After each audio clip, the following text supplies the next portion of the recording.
ইছৰাম ঘৰৰ অৱস্থা দেখিছেনে এইবিলাক ফুটা হৈ গৈছে ইয়াক নিবলৈ আহিছোঁ এই পিতৃ মাতৃহীন ল'ৰাটোৰ কথা মনত আছেনে বাবু ঘাটুৱা বুলি কয় যে এটা ভৰি চিকিৎসা কৰি আছোঁ আজি তাক নেক্সট ফেজৰ চিকিৎসা যিখিনি আমাৰ পৰীক্ষা নিৰীক্ষা আছে সেইখিনি কৰিবলৈ নিবলৈ আহিছোঁ দৰ্জা মৰা আছে কিন্তু ঘৰটো মই আপোনাক দেখাইছোঁ দৰ্জাখন নিয়ে মৰা থাকে এপিনেও ফুটা এপিনেও আপোনালোকৰ দেখাইছোঁ এপিনেও গোটেই বেৰ চেৰ নাই তথাপিতো কিন্তু দৰ্জাখন মাৰি থৈ দিয়ে সি হয়তো ভিতৰত আছে নিয়মটো কৰে আৰু বাবু আছ আজি বল যোৰহাট যাব লাগিব আজিতো পৰীক্ষা হ'ব কি হয় ভগৱানে জানে এই ভিতৰতে সোমাই আছে বৰষুণ দি আছিলে বতৰটো বেয়া সেইকাৰণে আজি ইয়াৰ এই আঁঠুটো যে বেয়া হৈ আছিলে সেইদিনা ডক্টৰক দেখাইছিলোঁ যদি আপোনালোকে ভিডিঅ'টো চাইছে মনত আছে আজি এইটো MRI এক্সৰে কৰা যাব এতিয়া আমি যোৰহাটলৈ যাম যোৰহাটত MRI আৰু এক্সৰে কৰিমগৈ ৰাতি যে বৰষুণ দিছিলে পানী পৰিছিলে নি পিনে পানী পৰিছে ইছ কাপোৰবোৰ তিতি আছে বহুত কষ্টত আছে ন কৰিম লাহে লাহে চব কৰিম কিন্তু প্ৰথমতে আজি ভৰিটো ঠিক কৰি লওঁগৈ দেই ভাত খালি নাই ভাত ইয়াতে বনাইছিল ন ইয়াতে জুইশালতে চৌকাত বনাইছিলি এতিয়া আমি ইয়াক লৈ যোৰহাটলৈ ৰাওনা হওঁ বতৰটো খুব বেয়া আৰু বৰষুণ দিলে পানী পৰে গোটেই পানী পৰি আছে ঘৰটোত এপিনে গোটেই বেৰ চেৰ সেমেকি আছে ৰাতিপুৱা চাগে শুব নোৱাৰিলে বৰষুণ দিয়াৰ কাৰণে হে বৰষুণ দিলে শুব নোৱাৰে এনেকুৱা এটা অৱস্থাত আছে কিন্তু প্ৰথমতে মই কৈছোঁ ঘৰটো গুৰুত্ব দিয়া নাই তাৰ যিটো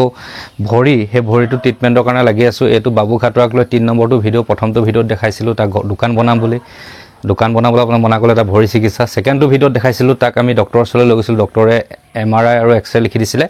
আৰু সেই MRI এক্সৰেটো আজি কৰাৰ পিছতে গম পাম যে বাবু ঘাটুৱাৰ ভৰিটো অপাৰেশ্যন কৰিব লাগিব নে ফিজিঅ'থেৰাপিত ভাল হ'ব সকলোখিনি আজি গম পাই আছে মাত্ৰ অপেক্ষা কৰক ৰিপৰ্টলৈ এতিয়া যাওঁ বলক যোৰহাটলৈ ইয়াৰ আজি MRI আৰু এক্সৰে কৰি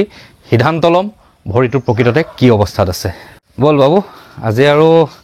ভগৱানে জানে ৰিপৰ্টে কি কৰিব বল ওলা দেই দৰ্জাখন মই মাৰি দিছোঁ দৰ্জাখন যিহেতু মাৰি থৈ যায় সি ঘৰটো যিমান ভগা হ'লেও দৰ্জাখন কিন্তু মৰাটো তাৰ নিয়মত পৰিণত যিহেতু দৰ্জাখন মাৰি থৈ গৈছোঁ আকৌ আহিম আকৌ ইয়াক থ'বলৈ এতিয়া ভগৱানক চিন্তা কৰি ওলাইছোঁ যাতে ৰিপৰ্টত বেয়া ৰিপৰ্ট নোলায় ভৰিটোত যাতে অপাৰেশ্যন কৰিলেও বেছি খৰচা নহয় লগতে যদি অপাৰেশ্যনৰ সলনি থেৰাপিত ভাল হয় বুলি কয় তেতিয়াতো আৰু বহুত ভাল কথা হ'ব গোটেইখিনি আজি সবিশেষ আপোনালোকক দেখুৱাম এতিয়া ব'লা যাওঁ যাবলৈ ৰাস্তাও নাই আয়ো এটা বেয়া লাগি আছে এটা পুখুৰী পাৰেদি যাব লাগে ৰাস্তা বহুতে এটা বেয়া অৱস্থাত আছে ল'ৰাটো কিন্তু বৰ্তমান মই যদি তাক ঘৰ বা দোকানৰ কথা লাগি থাকোঁ তাৰ মেইন বস্তু ভৰিটো ভাল কৰিব লাগিব কাৰণ পিতৃ মাতৃহীন এটা ল'ৰা যিটো ল'ৰা বহুত কষ্টত জীৱন পাৰ কৰিছে আজি 7-8 বছৰ আগতে তাৰ ভৰিটো দুৰ্ঘটনাত এনেকুৱা এটা অৱস্থা হৈছিলে তাৰ বয়স হৈছে মাত্ৰ 17 বছৰ এই 17 বছৰীয়া ল'ৰাটোৰ জীৱনটো সুস্থিৰ কৰিব লাগিব তাৰপিছতে ঘৰ দুৱাৰ যিকোনো ইনকাম চ'ৰ্চ তাক দিবলৈ চেষ্টা কৰিম এখন হ'ল প্ৰেছক্ৰিপশ্যন ডক্টৰ অৰুণজ্যোতি হাজৰিকাই লিখা আছে এক্সৰে MRI এইকেইটা কৰিব লাগিব আজি এইকেইটা কৰাৰ পিছত নেক্সট ষ্টেপ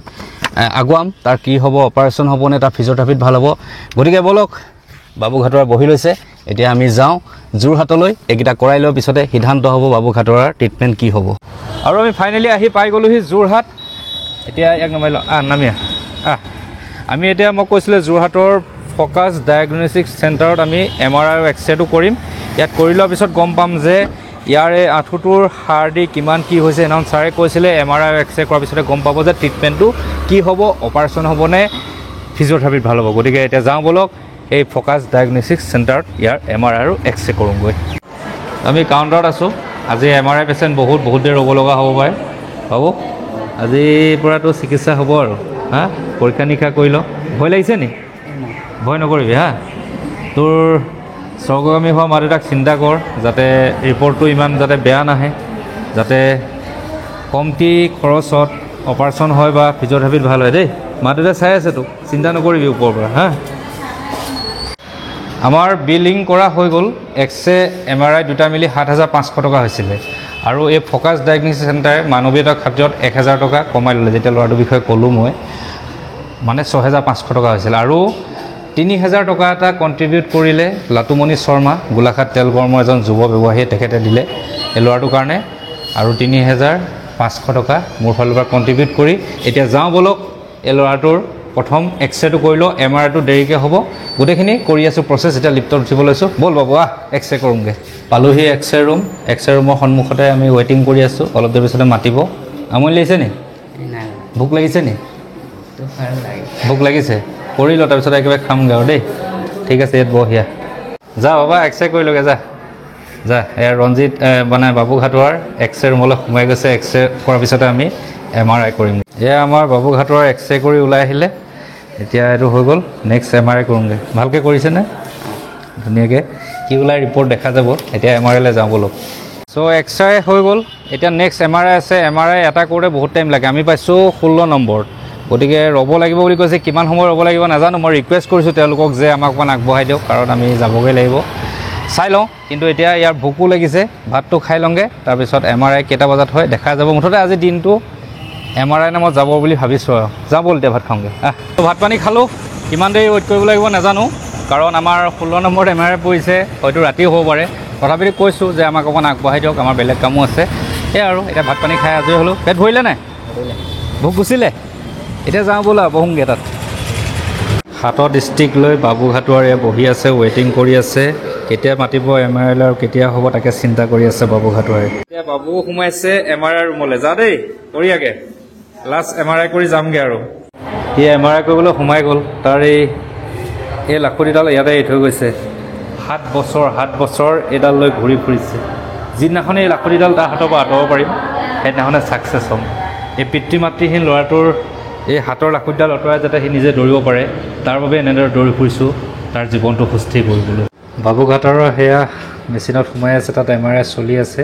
আৰু এইপিনে স্কিনৰ ৰিপৰ্ট চাই আছে আঁঠুটো একেবাৰে বেয়া অৱস্থা হৈ গৈছে কি হয় নাজানো আৰু দেখা যাব ভগৱানক চিন্তা কৰি থকা হৈছে ফাইনেলি সকলো কৰা হৈ গ'ল এক্সৰে MRI কমপ্লিট হৈ গ'ল গোটেই দিনটোৱে অৱশ্যে আজি গ'ল এইখিনি কৰোঁতে MRIটো কৰোঁতে বহুত দেৰি লাগিলে একদম হেৰি এটা মাজত সোমাই দিছিলে ন গোল এটা মাজত ভয় লাগিছিলে নি নাই লগা ভয় নকৰিবি ভয় কৰিলে নহ'ব আৰু ন বহুত সময় ৰাখিছিলে হয়নে সকলো কৰা হৈ গৈছে কিন্তু কথাটো হ'ল ৰিপৰ্ট আজি নিদিয়ে আমি যাবগৈ লাগিব এইখিনি কৰি আজি শেষ কৰিলোঁ এইখিনি আকৌ আমি ৰিপৰ্ট নিবলৈ আহিব লাগিব তাৰপিছত গম পোৱা যাব মই দেখাইছোঁ আপোনালোকক কি হৈছে কি নাই হোৱা ৰিপৰ্টে কি কয় একমাত্ৰ ভগৱানে জানে হয়তো মোৰ মনে কৈছে যে হয়তো অপাৰেশ্যনৰ প্ৰয়োজন হ'ব যি হয় দেখা যাব মাত্ৰ আগুৱাই যাবলৈ চেষ্টা কৰিছোঁ এই ল'ৰাটোৰ পিতৃ মাতৃহীন ল'ৰাটোৰ জীৱনটো সুৰক্ষিত কৰিবলৈ চেষ্টা কৰিছোঁ যিমানখিনি ছেক্ৰিফাইচ কৰিব লাগে কৰিম মাত্ৰ আশীৰ্বাদ কৰিব যাতে